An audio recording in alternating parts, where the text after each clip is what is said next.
Hello everyone, welcome to Roots IAS Academy. So आज का जो सेशन है, आज का जो हमारा वीडियो है, वो किस पे है? वो हमारा इस पे है कि हम जो टेस्ट सीरीज में हम अपेयर होते हैं या कोई से भी एग्जाम में हम अपेयर होते हैं, बेसिकली मैं बताऊंगी जो टेस्ट सीरीज में हम अपेयर हो रहे हैं उसमें हम सेल्फ एवेल्युएशन कैसे कर सकें। आपका सपोज ये क्वेश्चन है, ये मैंने एग्जाम्पल लिया है, प्रीलिम्स 2024 का पेपर है। आप कोई से भी टेस्ट में आप अपेयर हो जाओ, आप देखो ये इस तरह के आप कॉलम बनाओ। फर्स्ट ऑफ ऑल करेक्ट, ठीक है। आप देखो कि करेक्ट में आपका दो चीज़ें हो सकती हैं, या तो फिर आपको आंसर बहुत श्योर शॉट पता है, या आपने तुक्का मार दिया है। तुक्का मारा है तो सही हो गया है, ठीक है। So before appearing in any test paper, please इसको इस तरह से आप एनालाइज करिए, क्योंकि सिर्फ टेस्ट देना और फिर आके अपने मार्क्स चेक करना वो आपको इतना ज़्यादा फ़ायदा नहीं देगा, आपके लिए हेल्पफुल नहीं होगा जितना आप इस तरह से इवेल्युएट करेंगे। ओके, सो फर्स्ट है आपका इनकरेक्ट, तो देख लो, फिर करेक्ट का कॉलम रखो। आपको कुछ चीज़ें बिल्कुल श्योर शॉट पता होती हैं, उसमें ऐसे देखो, ठीक है, हर क्वेश्चन में। फिर है कि कुछ तुक्का मार दिया, बिल्कुल नहीं पता था तो सही निकल गया। सो करेक्ट में आपका दो है, श्योर एंड तुक्का। फिर आता है आपका इनकरेक्ट, ठीक है। इनकरेक्ट में भी आपकी तीन रीजंस हो सकते हैं। एक हो सकता है आपकी सिली मिस्टेक हो गई हो बहुत। दूसरा है कि यार याद तो आ रहा है पर revision, lack of revision, so revise नहीं किया इसलिए थोड़ा गलत हो गया। और तीसरा हो गया कि पता ही नहीं था, नॉलेज ही डेफिसिट है, मतलब वो वाला पोर्शन कवर ही नहीं किया था। तो आपको इस तरह से देखना है। फिर आपका आ गया एक लॉजिकल एलिमिनेशन मेथड, जो कि ये बहुत ज़्यादा काम करता है किसी भी एग्जाम में। एक होता है कि लॉजिकल एलिमिनेशन आपने किया अपने हिसाब से, तो वो लॉजिकल एलिमिनेशन अप्लाइड मतलब आप कर पा रहे हो या नहीं, और या तो फिर करके भी आपने मतलब गलत हो गया आपका, ठीक है, इनकरेक्ट हो गया। सो इस तरह से आप किसी भी कॉलम को बनाओ। अब मैं ये बताऊंगी कि जो 2024 का प्रीलिम्स का पेपर था, इसमें क्या है कि जो इकोनॉमी के क्वेश्चंस थे, इकोनॉमिक्स, मतलब अच्छे खासे मैं बता रही हूँ कि क्या आए थे। 14 क्वेश्चंस आए थे आपके इन इकोनॉमिक्स से। इन्वायरमेंट से आपके 15 क्वेश्चन आए थे। Okay, then comes geography. Geography से आपके 18 क्वेश्चंस आए थे। फिर आपका आता है हिस्ट्री। हिस्ट्री से भी आपके ठीक ठाक 12 क्वेश्चन आए थे। और फिर आपका आ गया पॉलिटी। पॉलिटी से आपके 15 क्वेश्चंस थे, 15 questions. Then comes your science and tech. Science and tech के आपके 13 क्वेश्चंस थे। और फिर आपका आ गया मिसलेनियस, मतलब जैसे आईआर सोसाइटी, ठीक है, उसमें भी 13 क्वेश्चन थे। देखिए आपको इसमें बहुत ज़्यादा क्लियरली पता चल रहा है कि कौन कौन से इम्पॉर्टेंट सब्जेक्ट्स हैं। यही सब सब्जेक्ट्स हैं जो इम्पोर्टेंट हैं। कौन कौन से हो गए आपके? Economics, environment, geography, history, polity, science tech and miscellaneous. Miscellaneous में करंट अफेयर्स वगैरह सारा इंक्लूड होगा, ठीक है। सो आप ये ब्रेकअप आपको पता चल गया। अब क्या है कि कुछ क्वेश्चंस हम देखते हैं और इनमें कैसे इस तरह के मेथड अप्लाई हो सकते हैं एलिमिनेशन, वो भी हम थोड़ा सा देखते हैं। ओके, तो देखो फर्स्ट क्वेश्चन क्या है। फर्स्ट क्वेश्चन बोल रहा है the atmosphere is heated more by incoming solar radiation than by terrestrial radiation, ठीक है। ये सपोज आपका अर्थ है, तो क्या बोल रहा है कि जो incoming, this is your son, जो इनकमिंग सोलर रेडिएशन है उससे क्या बोल रहा है कि ज्यादा हीट होता है, क्या, टेरेस्ट्रियल रेडिएशन के कंपैरिजन में एटमॉस्फेयर। और दूसरा है, स्टेटमेंट वन है कि atmosphere is heated more by incoming solar radiation than by terrestrial radiation. Second is carbon dioxide and other green house gas in the atmosphere are good absorber of long wave radiation. अब देखो क्या है, सबसे पहले तो आप इसका standard source देखो कहाँ पे है। स्टैंडर्ड सोर्स आपने देखा, ठीक है। Standard source is 11th class की एनसीईआरटी जो फंडामेंटल ऑफ फिजिकल ज्योग्राफी है, चैप्टर 9, पेज नंबर भी दिया हुआ है, उसमें ये अच्छे से पूरा मेंशन्ड है, ठीक है। इससे क्या पता चल रहा है आपको, दैट एनसीईआरटी कितनी ज़रूरी है, ठीक है। एनसीईआरटी पढ़ना, it is imperative, it is very important, there is no alternative, क्योंकि इसमें क्या है, आपको पूरा जो कॉन्सेप्ट है वो अच्छे से कॉन्सेप्चुअल क्लैरिटी होगी।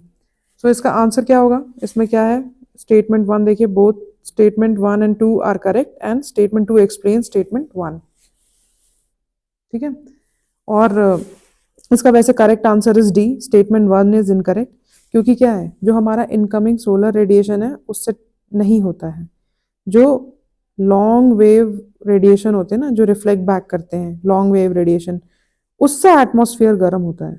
सो आपका, आप देखोगे तो ये तो एलिमिनेट हो गया, और ये कंपैरेटिवली इजी क्वेश्चन ही है। लेकिन अगर आपको इसका कॉन्सेप्ट नहीं पता है, फंडा नहीं पता है, तो आप गलत मार्क कर दोगे, ठीक है।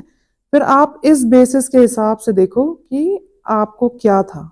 हर स्टूडेंट का अलग अलग होगा, किसी ने तुक्का मारा होगा, किसी को श्योर शॉट पता होगा, ठीक है, या किसी ने एलिमिनेशन मेथड अपना अप्लाई किया होगा। सो आपको हर एक क्वेश्चन में यही चीजें देखनी है। ओके, देन सेकेंड आपका क्वेश्चन आ गया, thickness of the troposphere at equator is much greater as compare to poles. ठीक है, क्या बोल रहा है कि जो ट्रोपोस्फियर का थिकनेस है वो कहाँ पे है, it is much greater at the, it is much greater, equator पे ज्यादा है एज कंपेयर टू पोल्स। और स्टेटमेंट 2 क्या है, इक्वेटर पे क्या है, heat is transported to a greater height by strong convectional current.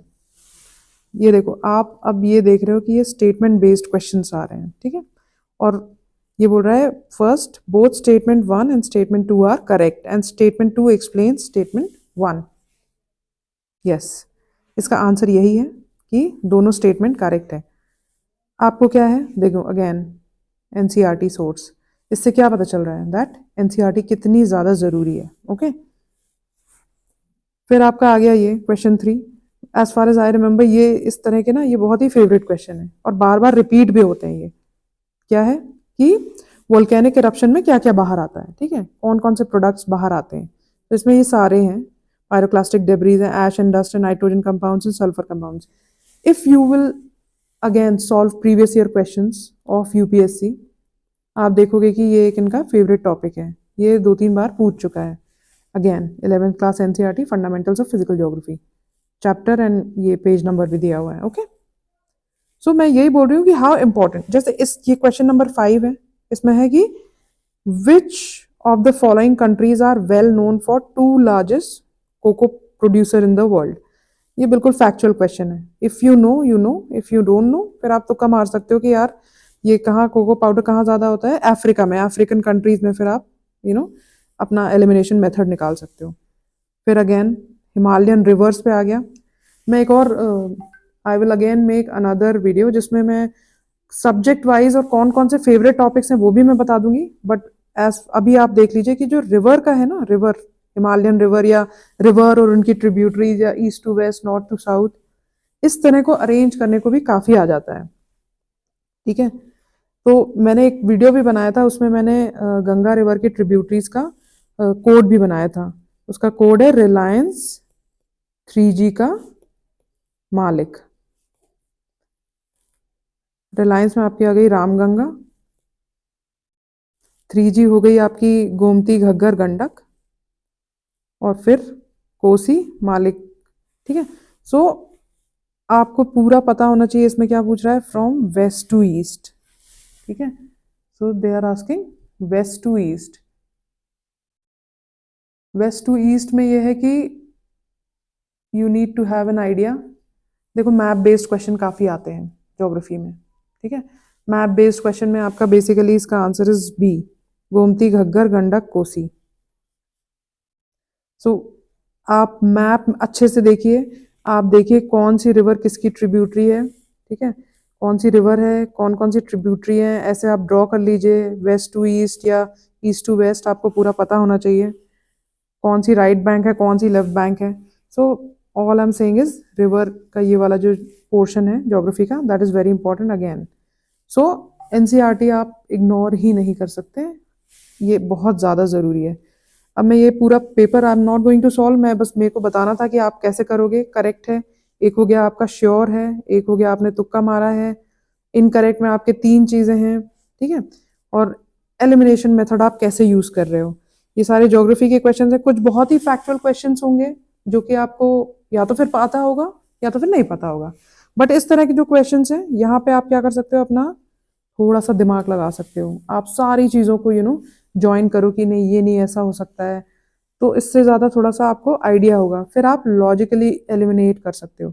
देखो इस तरह के पेपर में ना श्योर शॉर्ट बहुत ही कम पता होता है, फिर आप क्या करते हो अपना लॉजिकल एलिमिनेशन मेथड लगा के ही आप अच्छे से अपने स्कोर को ज़्यादा वो कर सकते हो। और इनकरेक्ट में क्या है, सिली मिस्टेक्स को आप कम कर सकते हो।